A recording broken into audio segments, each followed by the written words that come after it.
We think of the British East India Company as the first corporation to conquer a nation. But 6 centuries before British ships dropped anchor in the Indian Ocean, a different merchant corporation pulled off a hostile takeover of a foreign state. The year is 1015 AD. The mighty Chola Empire dominates South India, drawing its vast wealth from a massive, multi-tiered maritime trade network extending all the way to China. Looking at this map of the Malay Peninsula and Sumatra, you can clearly see a narrow stretch of water dividing the two landmasses. This geographic bottleneck is the Strait of Malacca, and in the 11th century, it was completely controlled by the Srivijaya Empire.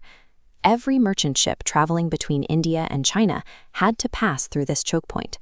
Srivijaya forced these foreign vessels into their ports, demanding exorbitant taxes.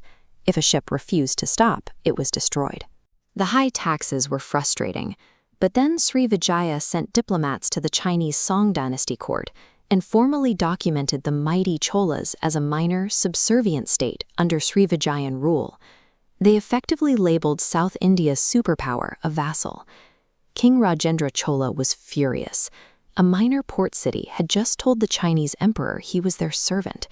He knew a diplomatic letter wasn't going to fix this. Rajendra faced an enormous logistical problem. He was a land-based king, trying to punish a sea-based empire sitting thousands of kilometers across the open ocean. In the medieval Indian Ocean, there was a strict, unwritten rule. Kings fought their wars on land. The sea, with all its storms and navigation challenges, was strictly the domain of the merchants.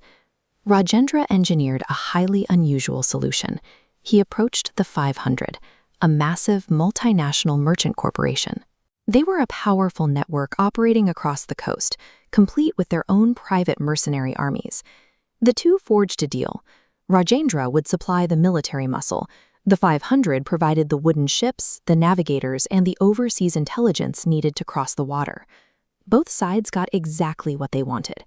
The king secured his vengeance and restored his empire's status in the eyes of China. The 500 Corporation got to use the royal army to violently eliminate their biggest business competitors in Srivijaya. By combining royal authority with corporate logistics, Rajendra Chola turned a military retaliation into a state-sponsored hostile takeover. In the year 1025 AD, the mission launched.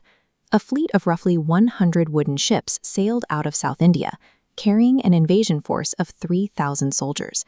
They were sailing completely blind. These crews had no maps and no compasses to guide them. Their survival relied entirely on the merchants' deep, unrecorded knowledge of monsoon winds and star patterns to navigate the open ocean. As this map traces their route, you can see they had to cross over 2,000 kilometers of the Bay of Bengal. Their target was the wealthy port of Kataram, right in the heart of Srivijayan territory. Because an invasion across the open sea had never been attempted by an Indian king, the Srivijayan Empire had zero defensive preparations in place. They simply weren't looking at the horizon. After weeks fighting the waves, the Chola navigators spotted the peaks of Mount Jirai rising above the lush coastline. Before the king of Kataram could even assemble his elephant army, 3,000 troops poured into the city. The surprise was absolute. Within days, the Cholas captured the king and sacked the capital, immediately shattering Srivijaya's iron grip on the trade route and transferring control of the sea to the victors. With the mission complete, Rajendra Chola's army packed up the immense wealth they had looted, sailed back to India, and secured the king's legacy as a supreme conqueror. But the 500 Corporation didn't go back. Taking advantage of the sudden political vacuum, the merchant guild stayed behind to manage these lucrative coastal territories for themselves.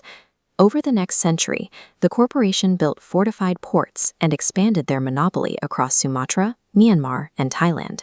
They operated as a wealthy ruling class, completely independent of the Chola crown. Then came the catch.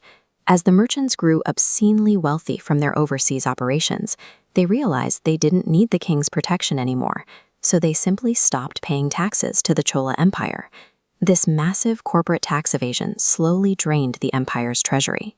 Without that vital revenue, the government couldn't sustain its infrastructure or its military, leading directly to the Chola state's internal collapse. By 1279 AD, Rajendra Chola's legendary dynasty was completely wiped from the historical record. The empire was gone. Yet, the 500 Corporation continued to thrive in Southeast Asia for centuries. Rajendra Chola executed a flawlessly coordinated overseas invasion to protect his empire, but his victory also leaves behind a very clear warning. When a state leverages a corporation to fight its wars, the state eventually falls. The corporation collects the profits.